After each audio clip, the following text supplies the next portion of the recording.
Yo, what up? Down here in my basement, just got a dumb workout.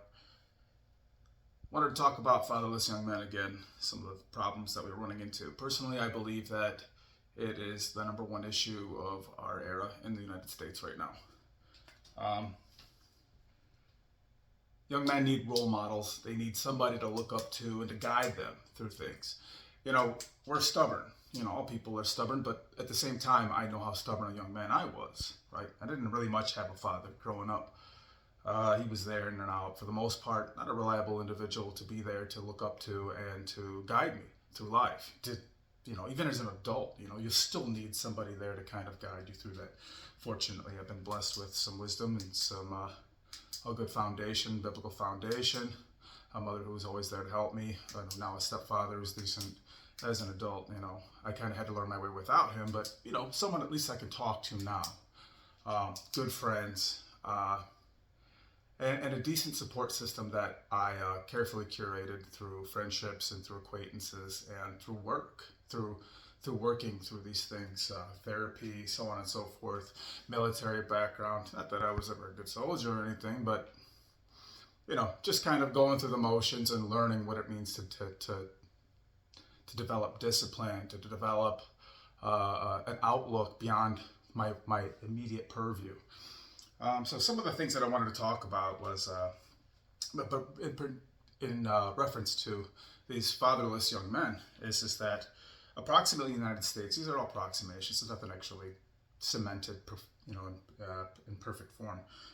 And you should take anything you hear with a grain of salt. Just kind of the meta nowadays, the more you know, the more you realize you don't know. So it says that currently young men that are living without a biological father is around 23% of the United States population. That's a lot. It's probably higher. I'm willing to guess that it's higher, given that divorce rates are up pretty significantly in this country. And that's not to say that fathers aren't trying to be in their children's lives. I personally had to deal with that, where I had to fight for custody of my children. Just partial. I just wanted 50-50 instead. I did everything I was supposed to do, got a place, enough bedrooms and so on and so forth. And a lot of the times that the system actually goes against men. I think it's changing for the better from all I've heard from past accounts and current accounts of this. While I did have to fight in the state of Michigan, in Oakland County, I hear that it's not the best state or county to have for fathers, that are favorable to fathers, granting custody to them. I was fortunate and blessed to have a referee that was there and actually granted that. No real stipulations, and she fought tooth and nail. She did not want me to have my children, and this isn't a therapy session about that. This is just to highlight some of the points that some men aren't able to be there in their children's lives simply because the mother refuses, bad blood, bad terms, things like that. Should or shouldn't be. There are instances where men probably shouldn't be in the picture whatsoever, but I'm simply stating the meta part of it, which is the overall is that a lot of the times that's not possible, or the absent father who didn't want to be there. Those are things to consider. Of those 23% of this is the estimated number of children, young men specifically, living without a father, 71% of them are high school dropouts. That's a lot. That's astronomical. Actually, I had considered it.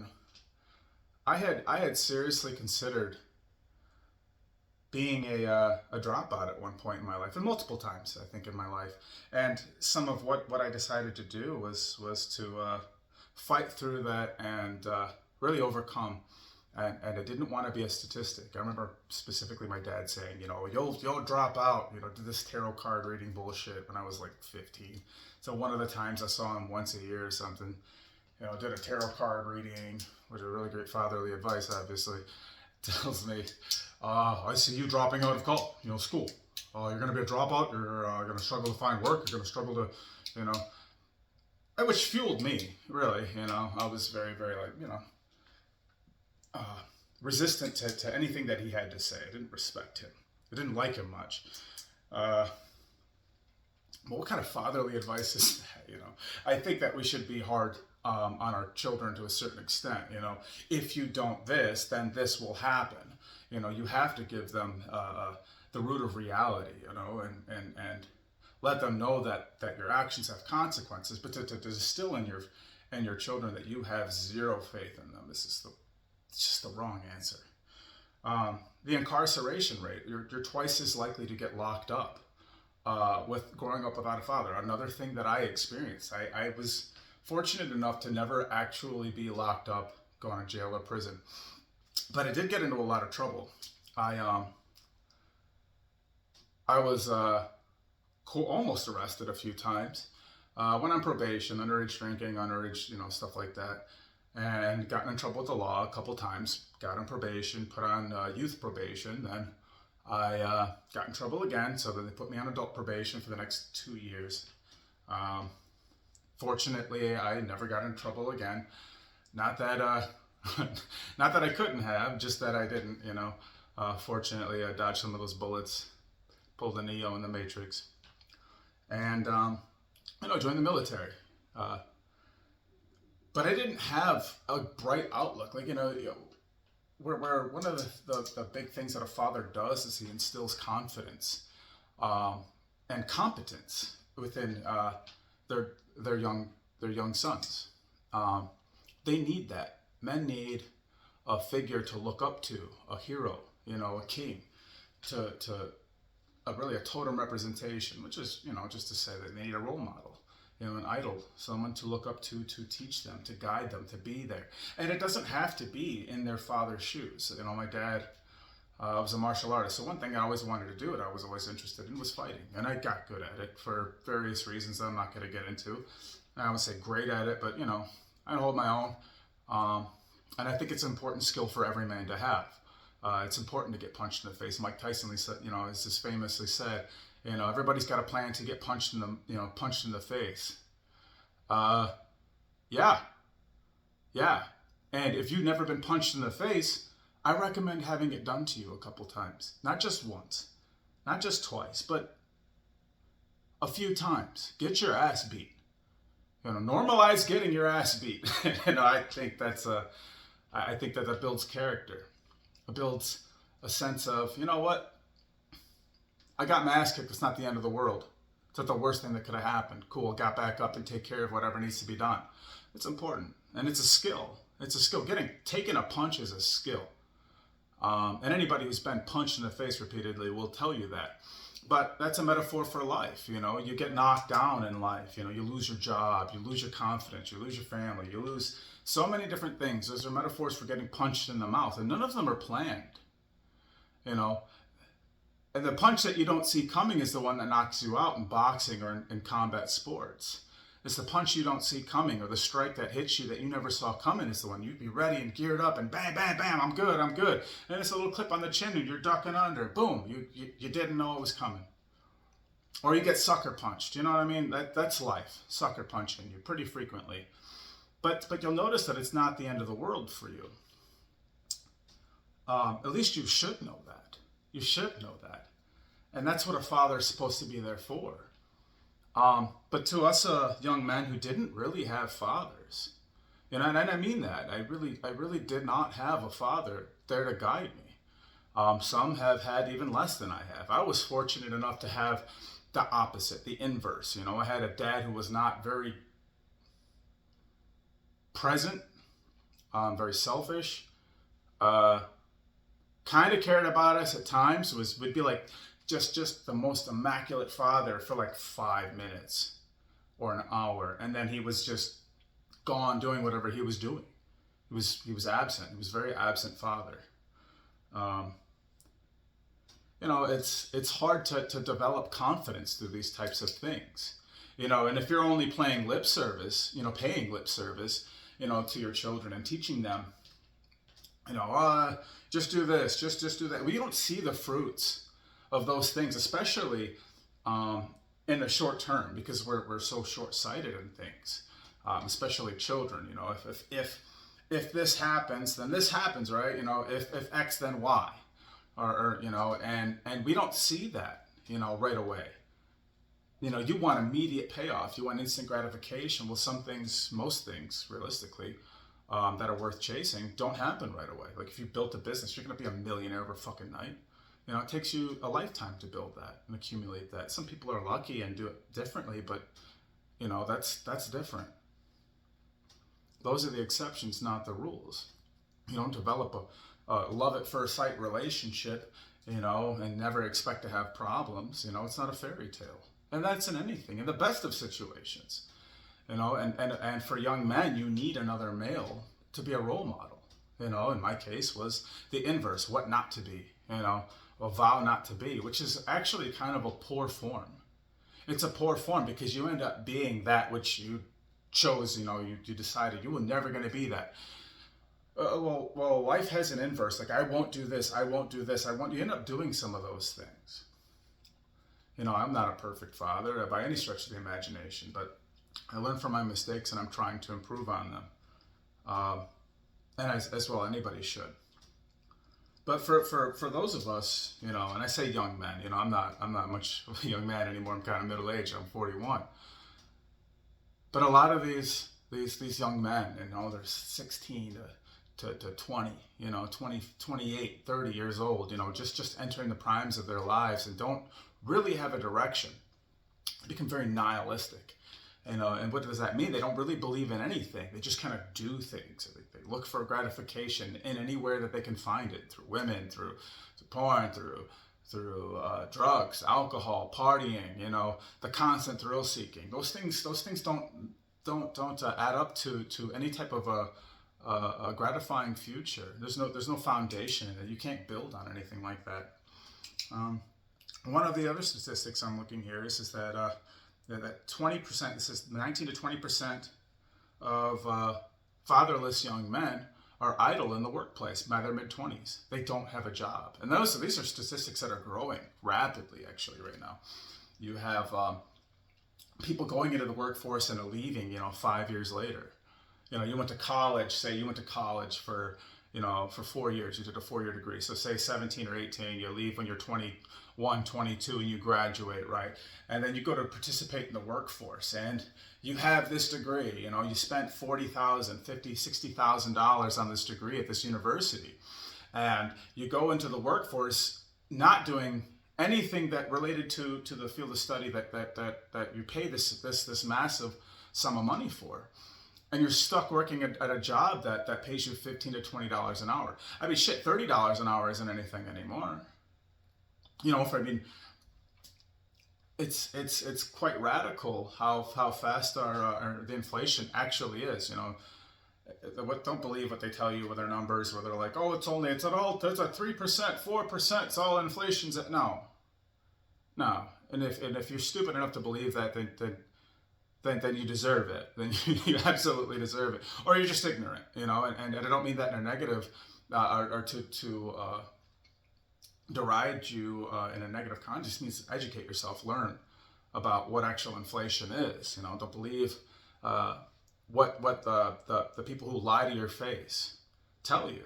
Just like, if you believe the government's going to help you, for anything ever, just go ask the people down in Appalachian. Just go ask them. They've been without power for a week. Nobody's coming. 20 feet of water. Look at the videos. You don't see it on mainstream media. You're not going to hear it from CNN or anything. You got FEMA down there talking about we don't have enough money to take care of any hurricane, anything.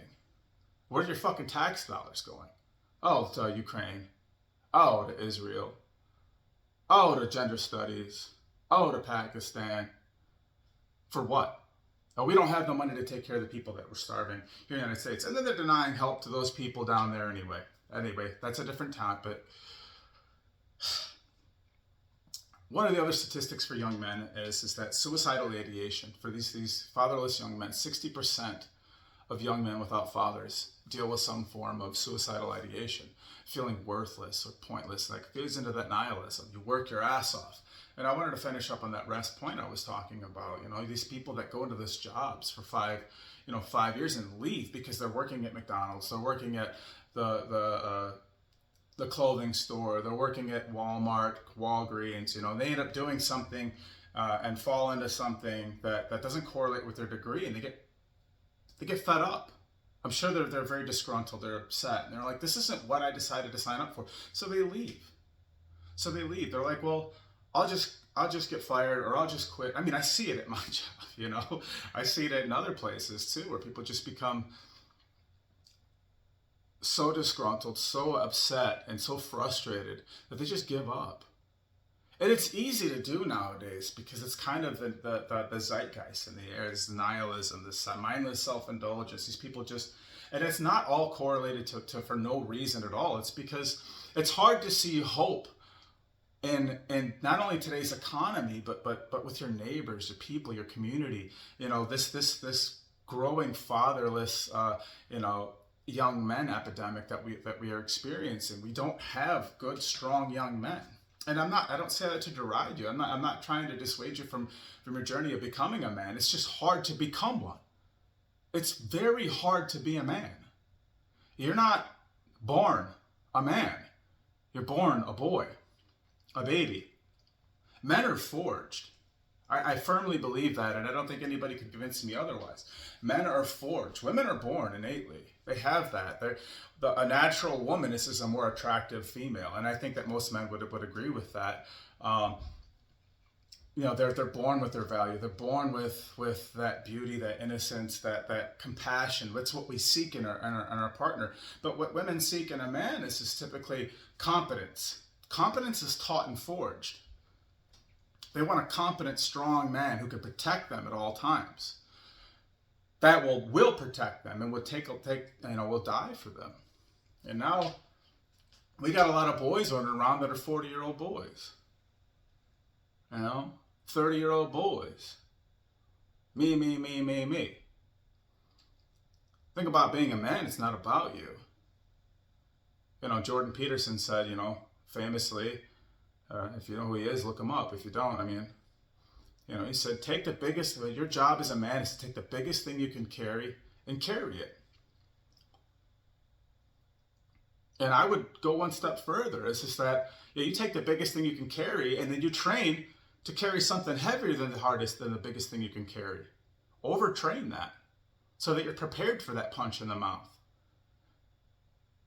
I used to, when I boxed, right, I'd fight everybody, no matter what weight class, right? And I was a heavy middleweight. I was like 168, right? So I'm fighting guys that are lighter than me all the way up to the heavyweights. And I'd fight 5-minute rounds with them. And if, a couple of these guys know that'll see this.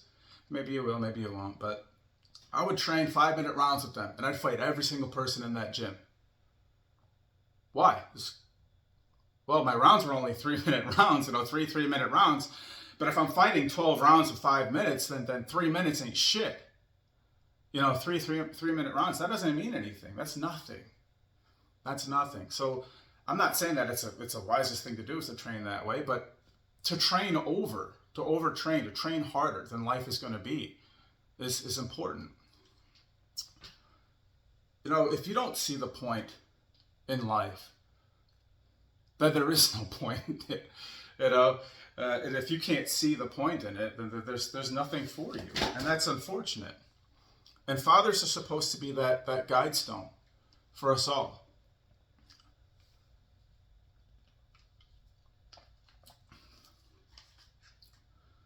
If you have kids, be a dad. If you have young men, be a father. Teach them what you know, even if you don't know how to. Now, a lot of us fatherless young men, didn't have dads, so we're trying to raise children up, but we have no real way to gauge what a father is. You just do it. It's kind of innate, but you just teach them the things that you know and love them. Discipline them. Be there for them. Listen. Listen to when they talk to you. You know, the old adage that children should be seen, not heard, this is out the window. No, they're sponges. They're sponges. But in order to make sure that your message gets across, you need to hear what they tell you that you said. That completes that circuit for communication. You want to make sure that they're picking up what you're putting down. You didn't just have them shut up. Sometimes you need to make them shut up, so that you can get your point across in the first place, because kids are motor mouths and they'll interrupt you every 5 seconds. And hey, that's normal. That's kids. But if you don't have a father, and you didn't have a father, and you're one of these young men who don't have a guide stone, don't have a way or direction, that's what this is for. This is for a community. This is for a way forward. This is a way to go, you know what? Yeah, you're going to fall down. Get the fuck back up. Be better today than you were yesterday. How do you do that? Well, if you don't know how, you have resources. Go on YouTube. I didn't know how to change a tire. You fucking YouTubed it. That was a long time ago. But, just give an example. I've known how to change a tire for years. It's just, that's my ego right there. But, I didn't know how to change brakes. So I had to YouTube it. I didn't know how to change spark plugs. I YouTubed it. My dad didn't teach me how to do any of these things. Fuck, he probably doesn't know how to do it now. Look up things. Read books. Read a book. Multiple books. Expand your brain, your knowledge base. Know your history. It's important. It's important because you need a compass, a good moral compass. And it's hard to develop it late in life like this. But it's not impossible. It's just, I always use steel.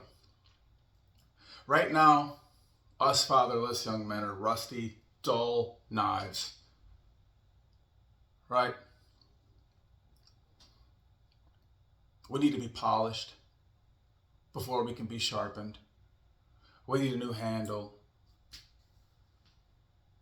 They don't need to be discarded. And neither do you. It's going to be a hard, long road, but you'll get through it. I did it. And if I can do it, I'm pretty damn sure everybody else here can. Because I ain't shit. On to the next video. Like, subscribe. Don't. Whatever. I hope this message helps somebody. God bless. You take care.